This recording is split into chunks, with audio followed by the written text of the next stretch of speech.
This is money classes. हम बात कर रहे थे एक्सरसाइज 3.3 के पार्ट 2 के बारे में, जो कि किसके बारे में है, सब्स्टिट्यूशन मेथड के बारे में है। हमने क्वेश्चन नंबर 1 के 6 पार्ट 1 में पढ़ लिए हैं। क्वेश्चन नंबर 2 से शुरू करते हैं। क्या कह रहा है question number 2? Solve the equation this and hence find the value of m for which m is equal to mx+3। देखिए यहाँ पर दो इक्वेशन दी गई हैं, जिससे हमें क्या निकालना है, x और y की वैल्यू निकालनी है। उसके बाद हमें क्या करना है, hence the find out the value of m, और उस y और x की वैल्यू को यहाँ पुट करेंगे और फिर आप किसकी वैल्यू निकालेंगे, m की वैल्यू निकालेंगे। चलिए शुरू करते हैं। थोड़ा सा रिवाइज भी कर लेंगे सब्स्टिट्यूशन मेथड में हमने क्या किया था इसी क्वेश्चन की हेल्प से। चलिए, पहली इक्वेशन कहती है 2x + 3y is equal to 11। हम क्या करते आ रहे हैं, हम दोनों इक्वेशन को ध्यान से पहले लिख लेते हैं, फिर क्या करते हैं, एक इक्वेशन को उठाते हैं, उसमें से किसी x या y की एक फैक्टर की वैल्यू, हम वेरिएबल की वैल्यू हम निकाल लेते हैं।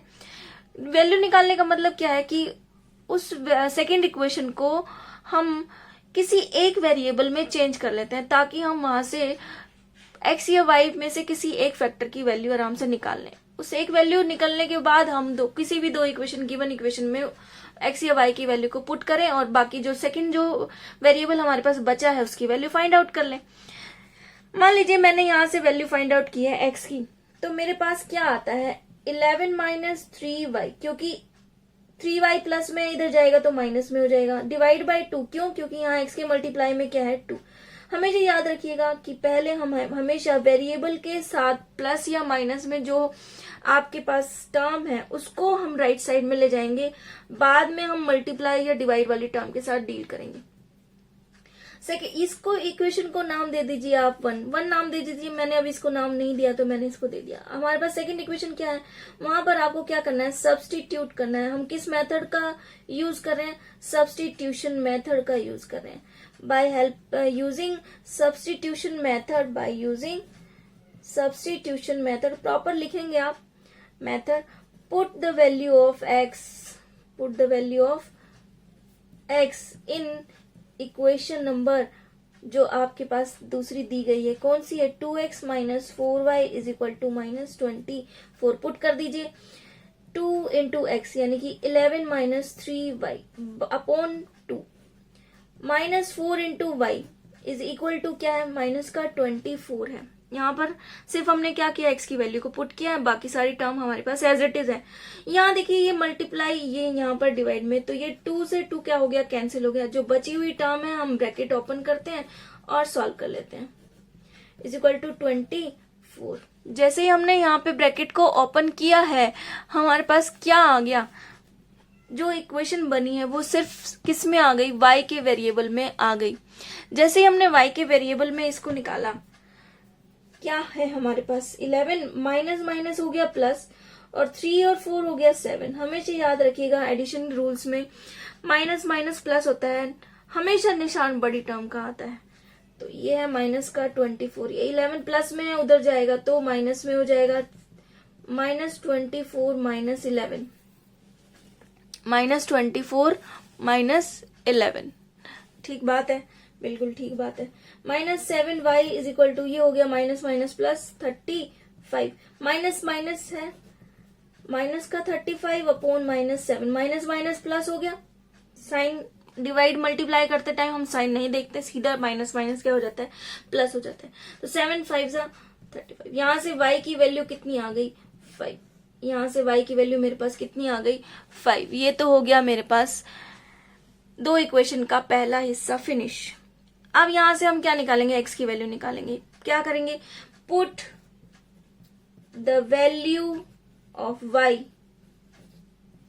की वैल्यू को, जो आपने सब्स्टिट्यूशन मेथड में x की वैल्यू को पुट किया था, आप उसमें भी पुट कर सकते हैं, या फिर आइदर ऑफ द इक्वेशन में आप पुट करके x की वैल्यू निकाल सकते हैं।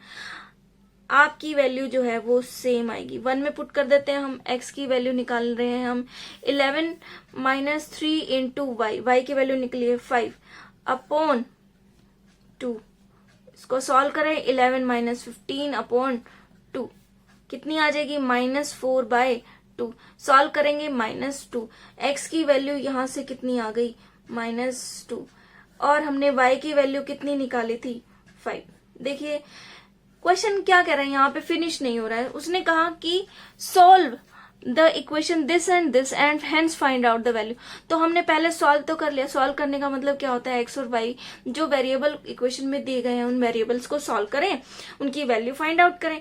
एंड हेंस यानी कि अब इन दोनों की वैल्यू को यूज करके हमें किसकी वैल्यू फाइंड आउट करनी है, एम की वैल्यू फाइंड आउट करनी है। गिवन इक्वेशन कहती है y is equal to M X plus 3। y है हमारे पास 5 पुट कर दें, m है हमें निकालना है, x की वैल्यू कितनी है -2 प्लस 3।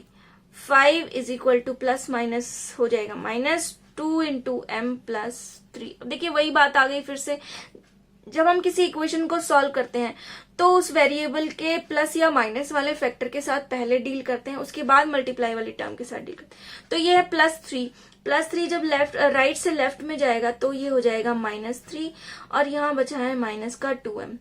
5 -3 यानी कि true is equal to -2m। अब मल्टीप्लाई है वाली टर्म को हम राइट से लेफ्ट में लेके चले जाएंगे तो हमारे पास आएगा 2 by -2 is equal to m।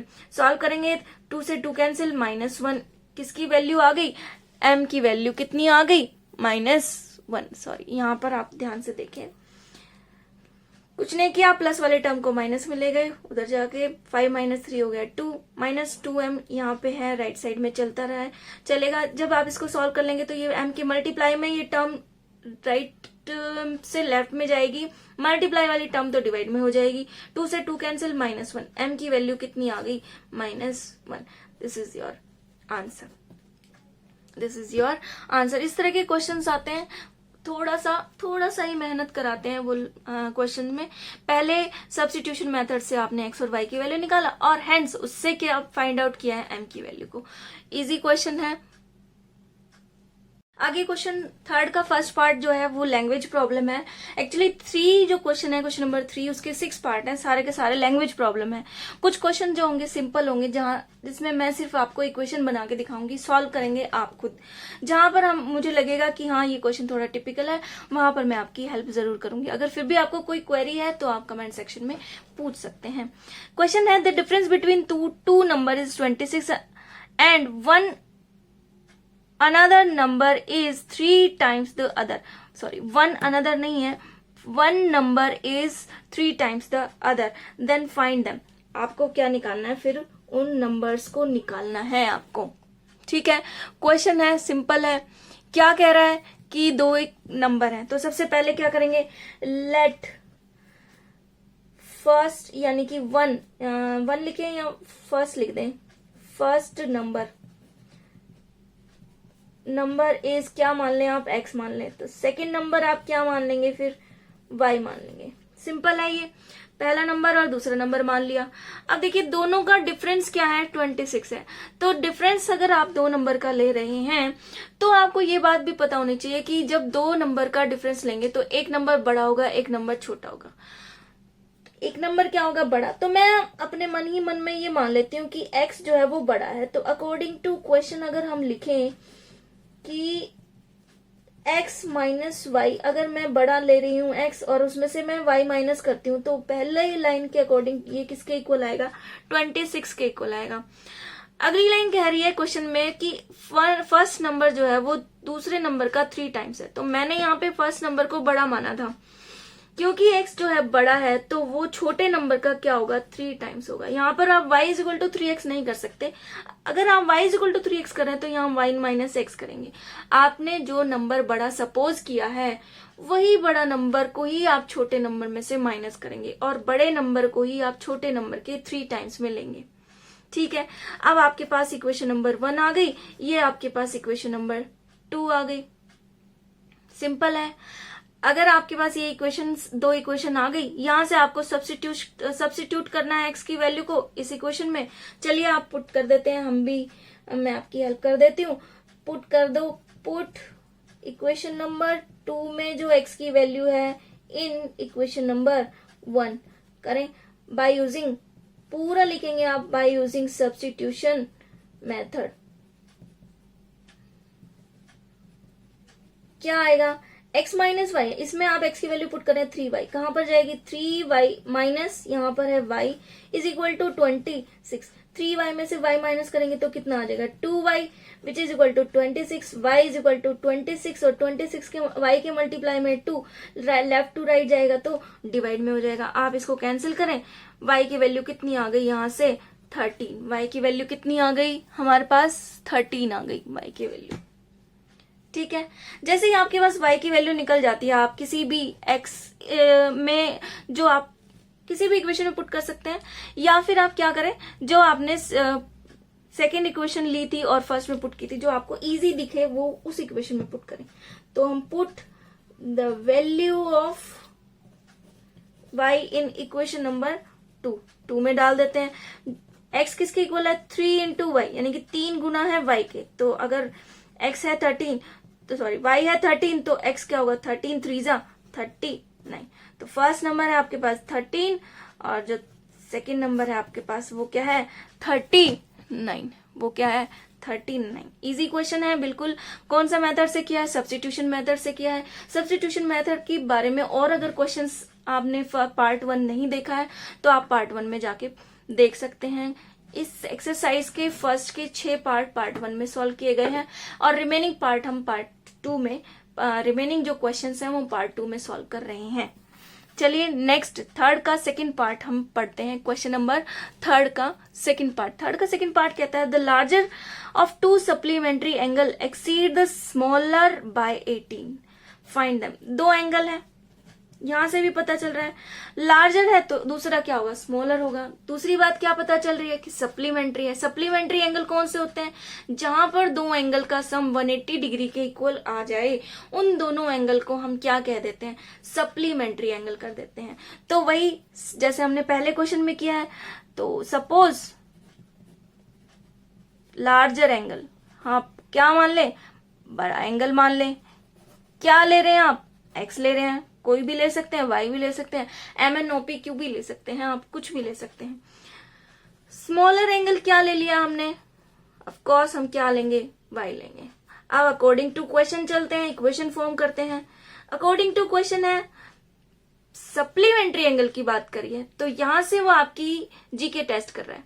क्या चेक कर रहा है कि सप्लीमेंट्री एंगल जो 2 इक्वेशन है उसमें एक इक्वेशन तो आप यहां से देख के बना पाएंगे या नहीं बना पाएंगे, दूसरी इक्वेशन तो आप स्मॉलर और ग्रेटर की जो कंडीशन उसने दे रखी है वहां वो यूज करके बनाएंगे। क्या आप सप्लीमेंट्री एंगल की कंडीशन को जानते हैं, इस क्वेश्चन से वो भी चेकिंग हो रही है। तो सप्लीमेंट्री एंगल कहता है when 2 angle sum of 2 angle is equal to 180 degree then the 2 angles are the supplementary angles। तो ये हो गया दोनों एंगल का सम 180। दूसरी कंडीशन कहती है the larger of 2 supplementary angle exceed the smaller by 18, यानी कि अगर मैं बड़े वाले नंबर में से छोटे वाला नंबर माइनस कर दूं तो वो किसके इक्वल आएगा 18 डिग्री के इक्वल आएगा। देखिए यहां से आपके पास बहुत ही इजी 2 इक्वेशन बनी है, बहुत ही ज्यादा इजी है। आप इसको आराम से सॉल्व करें। अगर आपको कोई प्रॉब्लम आती है तो आप कमेंट सेक्शन में मुझसे पूछें। हम बढ़ते हैं नेक्स्ट क्वेश्चन की तरफ। नेक्स्ट क्वेश्चन कहता है the coach of cricket bye 7 bat and 6 balls for rupees 3800. Later she buy 3 bat and 5 ball for rupees 1750 rupees. Find the cost of each bat and each ball. तो सब इस question में भी वही 2 चीज है हमारे पास। आप क्या मान ले let the cost of ball, पहले क्या है बैट है तो बैट ले लेते हैं। बैट की क्या है cost of 1 bat is rupees X और 1 बॉल की कोस्ट हम ले लेते हैं रुपीज Y। चलिए ले लिया। अब देखिए इस तरह के क्वेश्चंस तो हमने बहुत सारे सॉल्व किए हैं। अकॉर्डिंग टू क्वेश्चन क्या है हमारे पास 7 बैट है तो अगर 1 बैट की कीमत X रुपीज है तो 7 बैट की कीमत कितनी हो जाएगी 7X हो जाएगी। 1 बॉल की कीमत अगर Y रुपी है तो 6 बॉल की कीमत कितनी हो जाएगी 6Y हो जाएगी।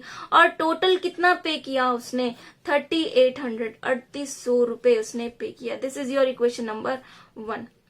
नेक्स्ट क्या है 3, अगर अगली बार वो गई है जो हमारी कोच है वो गई और उसने 3 बैट लिए तो 3 इंटू एक्स हो गया।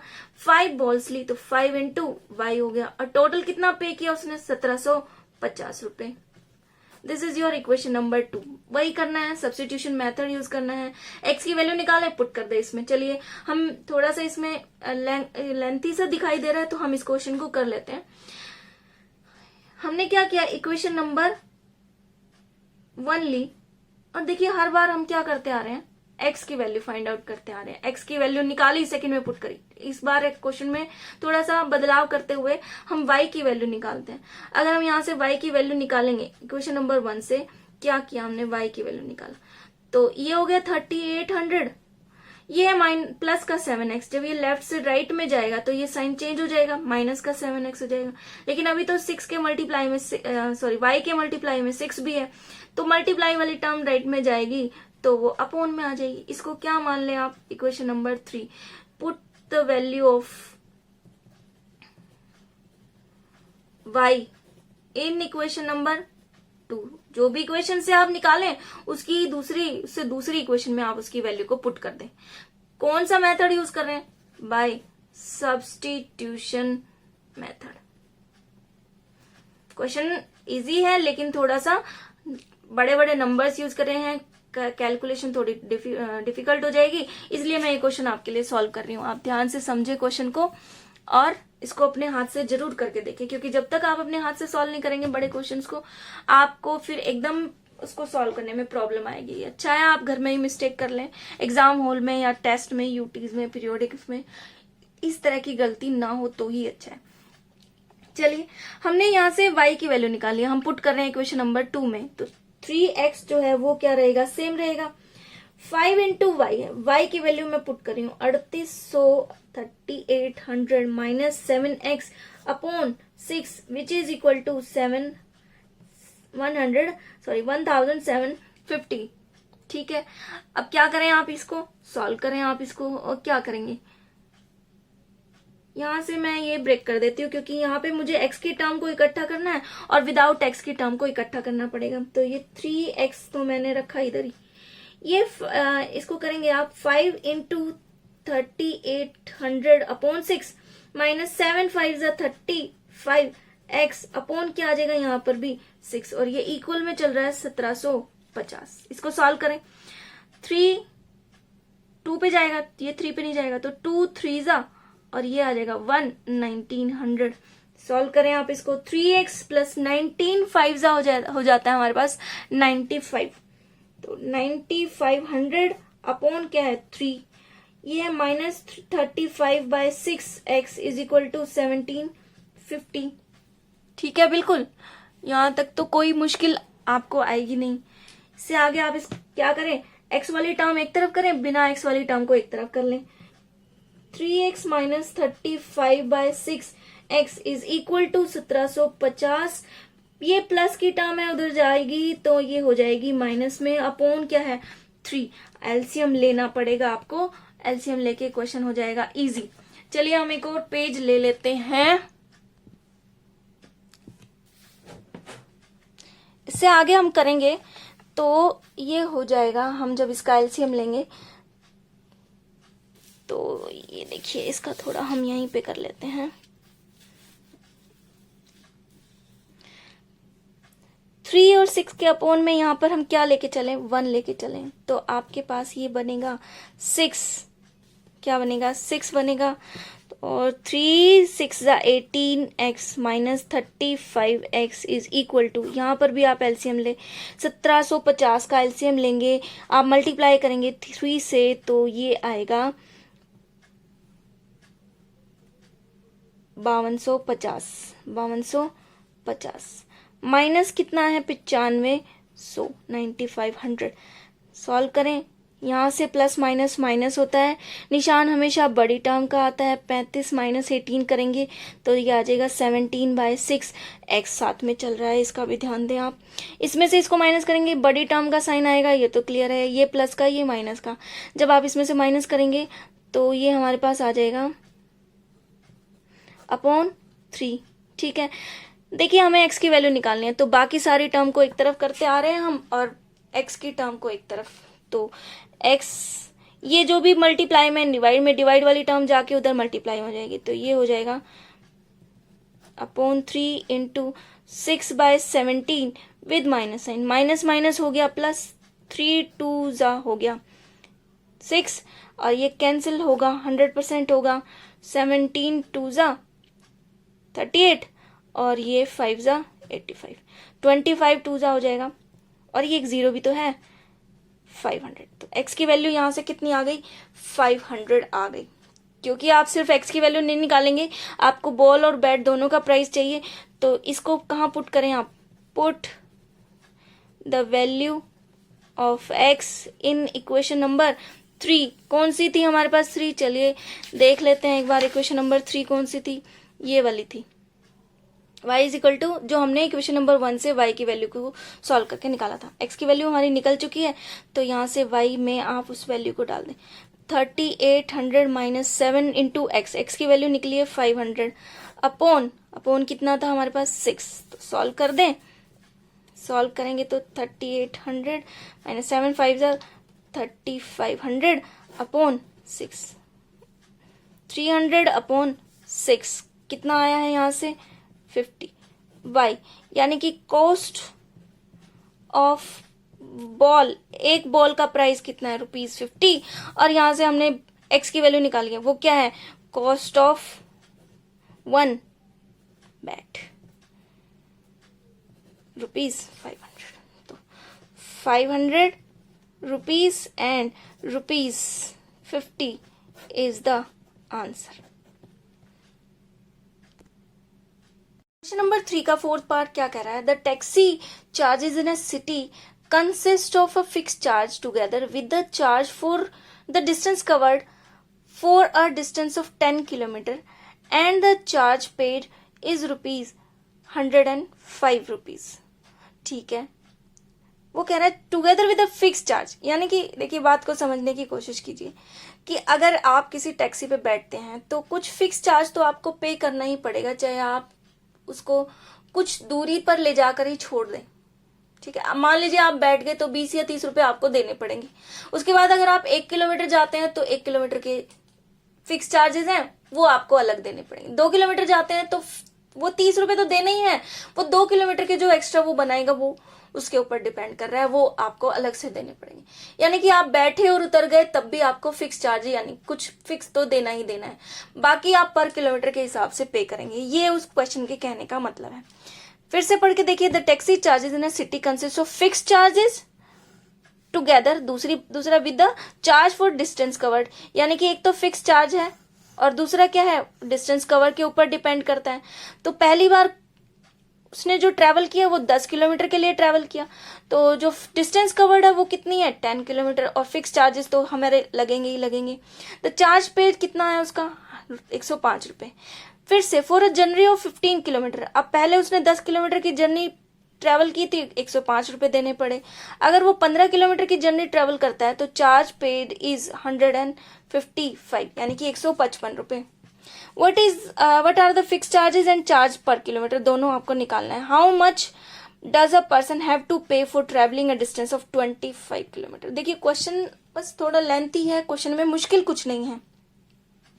सबसे पहले आप क्या सपोज करेंगे, देखिए चैप्टर नंबर 3 कर रहे हैं तो 2 ही चीजें आपको सपोज करनी पड़ेगी, एक एक्स या वाई। अब वो एक्स या वाई आप क्वेश्चन के ऊपर छोड़ दें, वो क्या मनवाना चाहता है आपसे। यहां पर क्या है फिक्स चार्जेस है, तो लेट चार्ज कौन सा है fixed, let fixed charges are कितने हैं ₹X। ठीक है, ये तो फिक्स है। अब दूसरा क्या है, लेट हम क्या मान रहे हैं, जो चार्ज है पर किलोमीटर पे है, लेट द चार्ज ऑन पर किलोमीटर। अब पर किलोमीटर पे कितना है हमें नहीं पता जी, तो हम क्या मान लेते हैं y मान लेते हैं। पहली इक्वेशन क्या कह रही है कि उसने 15 किलोमीटर चला, तो 15 किलोमीटर चलने के लिए फिक्स चार्ज तो हो गए x, और 15 किलोमीटर अगर 1 किलोमीटर के लिए y है तो पहली बार कितना चला था 10 किलोमीटर, तो 10 किलोमीटर के लिए हो गए 10y। कितना पे किया उसने 105 रुपए पे किया। मुश्किल नहीं है बिल्कुल, क्वेश्चन में कोई डिफिकल्टी नहीं है, आप उसको बस ध्यान से पढ़ें। दूसरी कंडीशन क्या कहती है कि वो 15 किलोमीटर चला, तो 15 किलोमीटर चलने के लिए फिक्स चार्जेस तो हो गए x, और फिर 15 किलोमीटर 1 किलोमीटर के चार्ज थे y, तो 15 किलोमीटर के हो गए 5 into Y 15 into Y 15y। और टोटल पे कितना किया उसने पे किया है 155 रुपए, 155 रुपए। This is your equation number 1, this is your equation number 2। आप खुद सॉल्व करेंगे, दो इक्वेशन है, एक्स की वैल्यू निकालें, किसी भी एक इक्वेशन से पुट कर दे दूसरी इक्वेशन में, वहां से आप एक इक्वेशन में, एक वेरिएबल की इक्वेशन में उसको चेंज करें और y की वैल्यू निकालें या x की वैल्यू निकालें, पुट करें वापस जिसमें आपने जिसकी हेल्प से आपने सब्स्टिट्यूट किया था उसमें। अब लास्ट में उसने सिर्फ ये नहीं पूछा कि फिक्स चार्जेस और पर चार्ज पर किलोमीटर की चार्जेस बताओ, उसने साथ में ये भी कहा है कि 25 किलोमीटर के कितने चार्जेस हैं। तो लास्ट में जब आप x और y की वैल्यू निकाल लें उसके बाद आपको क्या और फाइंड आउट करना है, आपको फाइंड आउट करना है कि 25 किलोमीटर के उसने कितना पे किया। तो x की वैल्यू यहाँ पुट करें, 25 इंटू वाई जो आप यहाँ निकालें वो पुट करके, और टोटल कॉस्ट आप उसकी निकालें। इस तरह के क्वेश्चन बहुत इंपॉर्टेंट होते हैं। ये एग्जाम में एक्चुअली आपको चैप्टर वाइज अब मैं बता रही हूँ, तो सब्स्टिट्यूशन मेथड बता रही हूँ। एग्जाम में आपसे सिंपल ही क्वेश्चन पूछा जाएगा, तो आप 3 मेथड में से जो भी कन्वीनियंट, जो भी इजी आपको लगे, आप वो मेथड यूज कर सकते हैं। ये सब कुछ आप पर ही डिपेंड रहेगा कि आप उस टाइम पे कौन से मेथड आपके दिमाग में आ रहे हैं। तो यहाँ पर आप प्रैक्टिस कर रहे हैं किसकी, सब्स्टिट्यूशन मेथड की। हम चलते हैं नेक्स्ट क्वेश्चन की। नेक्स्ट क्वेश्चन कहता है if a fraction become 9/11 a fraction become 9/11 if 2 is added to both numerator and denominator। अगर हमने न्यूमरेटर और डिनोमिनेटर में 2 ऐड कर दिया तो हमारे पास फ्रैक्शन क्या बन जाएगी, 9/11 बन जाएगी। और अगर हम if 3 is added to both numerator and denominator it become 5/6। तो हमें क्या मान लेना है, सबसे पहले न्यूमरेटर और डिनोमिनेटर मान लेना है।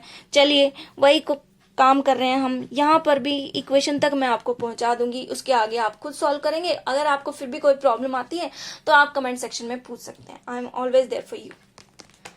चलिए let us suppose let numerator क्या है मेरे पास, x है, और डिनोमिनेटर क्या है मेरे पास, y है। तो फ्रैक्शन क्या बन जाएगी, x अपॉन y। अब क्वेश्चन क्या कह रहा है वो देखते हैं। अकॉर्डिंग टू क्वेश्चन पहली लाइन कहती है if 2 is added to numerator and denominator. तो भैया x हमारे पास न्यूमरेटर है, इसमें मैंने 2 ऐड कर दिया, और y मेरे पास क्या है, डिनोमिनेटर है। अब फ्रैक्शन क्या बन गई, फ्रैक्शन बन गई 9/11। देखिए क्वेश्चन यहाँ पर थोड़ा सा क्या कर दिया, मुश्किल कर दिया, क्योंकि यहाँ पर आपको इक्वेशन बनाने के लिए मेहनत करनी पड़ेगी। सिंपल यहाँ पर इक्वेशन नहीं बनी, इक्वेशन आपको बनानी पड़ेगी। कैसे, बाय यूजिंग क्रॉस मल्टीप्लीकेशन। क्या करें आप, क्रॉस मल्टीप्लाई करें। क्रॉस मल्टीप्लाई करने के लिए x+2 को आप 11 से मल्टीप्लाई करेंगे, y+2 को आप 9 से मल्टीप्लाई करेंगे। तो 11 into x+2 and 9 into y+2 solve करें। 11x। क्वेश्चन नंबर 3 का 6 पार्ट कहता है कि 5 year hence the age of the Jacob will be the 3 times that of his son। तो देखिए वही चीज है, दो चीजें हम लेंगे यहाँ पर भी, एज ऑफ द जैकब और age of his son. X और वाई के 2 फैक्टर हैं, आपको पता चल गया कौन कौन है। कौन एक्स है, मान लेते हैं द एज ऑफ जैकब, मानेंगे हम, let the age of the Jacob is x years and the age of his son is y years। तो यहां तक तो इजी है, दो चीजें आप पता चल जाए आपको, कौन कौन x है कौन y है। ये तो आपको क्वेश्चन बताएगा कौन x है कौन y है। ये आपको कहां से पता चलेगा, क्वेश्चन से पता चलेगा। अब हमारा जो मेन काम है वो क्या है, इक्वेशन को फॉर्म करना है, इक्वेशन को बनाना है। देखिए 5 साल पहले की बात हो रही है, तो हैंस है 5 साल बाद, तो आफ्टर 5 years, आफ्टर 5 years क्या होगा, Jacob will be 3 times that of his सन। देखिए एज तो दोनों की बढ़ेगी 5 साल बाद, 5 साल बाद क्या होगा, एज दोनों की बढ़ेगी। अगर अभी at present Jacob x years का है, तो ये और लिखें आप ध्यान से यहाँ पे, लेट प्रेजेंट एज। तो यहां से आपको क्लियर हो जाएगा कि हमने आज की ही उम्र मानी है और आगे की और पीछे की वो क्वेश्चन के अकॉर्डिंग हम बदल रहे हैं। 5 साल बाद की बात हो रही है, तो एज ऑफ द जैकब कितनी हो जाएगी, x+5, और उसके बच्चे की उम्र कितनी हो जाएगी, y+5, दोनों बढ़ जाएंगे उम्र में। लेकिन रिलेशन क्या है, इक्वेशन कैसे बनानी है वो बताएगा। Age of the Jacob will be 3 times, तो देखिए दोनों को बराबर करना है, क्योंकि एज ऑफ द जैकब बड़ी होगी, क्योंकि वो फादर है, बड़ा होगा, हमें उसके बच्चे की उम्र के इक्वल लेके आना है उसको, तो बच्चे की उम्र को ही मल्टीप्लाई करना पड़ेगा। यहां से इस बात को थोड़ा सा ध्यान से समझे कि किस फैक्टर को आप कहाँ मल्टीप्लाई करेंगे। अगर आपने फादर की एज में मल्टीप्लाई कर दिया तो दैट मीन फादर की एज और ज्यादा बड़ी होगी, वो बच्चे के उसके सन के इक्वल नहीं बनेगी। तो थोड़ा सा आपको सोचना है, थोड़ा लॉजिकली सोचना है। क्या ये सन है, सन की 3 टाइम्स करेंगे तभी तो फादर के इक्वल आएगा, बिल्कुल। अब आपको क्या करना है, सॉल्व करना है और इसमें इक्वेशन बनानी है। x+5, 3 इंटू वाई, 5 इंटू 3 यानी कि 15। एक्स और वाई की वैल्यूज एक तरफ, बिना एक्स और वाई की वैल्यूज को दूसरी तरफ ले जाएं, या फिर डायरेक्ट यहां से एक्स की वैल्यू निकाल लें, कोई इशू नहीं है। x minus 3y is equal to 15 minus 5 is 10. This is the equation number 1. Second क्या कह रहा है, जैकब एज वॉज 7 टाइम्स, 7 गुना हो जाएगी ऑफ हिज सन, कब, 5 साल पहले। तो बिफोर 5 ईयर्स क्या होगा, बिफोर 5 ईयर जैकब की कितनी होगी, 5 साल छोटी होगी, और उसके बच्चे की भी कितनी होगी, 5 साल कम होगी। लेकिन हमें क्या करना है, इक्वल करना है। इक्वल करने के लिए क्या करना पड़ेगा, किस फैक्टर से मल्टीप्लाई करना पड़ेगा और किसको मल्टीप्लाई करना पड़ेगा। ये तो बोल रहा है भैया 7 टाइम्स होगी उसके बच्चे की उम्र का, तो बच्चे की उम्र ये रही, उसका 7 टाइम्स कर दो, और आपको क्या करना है, इक्वेशन को सॉल्व करना है। x minus 5 is equal to 7 into Y minus 7 5 35। 7y है, प्लस में है, left to right to left लेके आएंगे तो ये हो जाएगा माइनस में, ये -35 है, ये माइनस का 5 उधर जाएगा तो प्लस में, +5 क्या बना है मेरे पास, प्लस माइनस माइनस 35 माइनस 5 करेंगे तो 30, लेकिन निशान हमेशा बड़ी टर्म का आता है, ये भी याद रखना है आपने। क्या बनी मेरे पास equation, x minus 7y is equal to -30। This is your equation number 2। आप इन दोनों इक्वेशन की हेल्प से किस मेथड से, सब्स्टिट्यूशन मेथड से सॉल्व करें और मुझे बताएं कि क्या आंसर आया है। यहाँ तक के लिए आज इस एक्सरसाइज के लिए जो है हमारा ये लास्ट क्वेश्चन था। आज के लिए इतना ही दोस्तों, और अगर आपको कोई इशू है, कोई प्रॉब्लम है तो आप मुझसे कमेंट सेक्शन में पूछ सकते हैं। And don't forget to subscribe my channel, do like and share also. Thank you very much, God bless you all.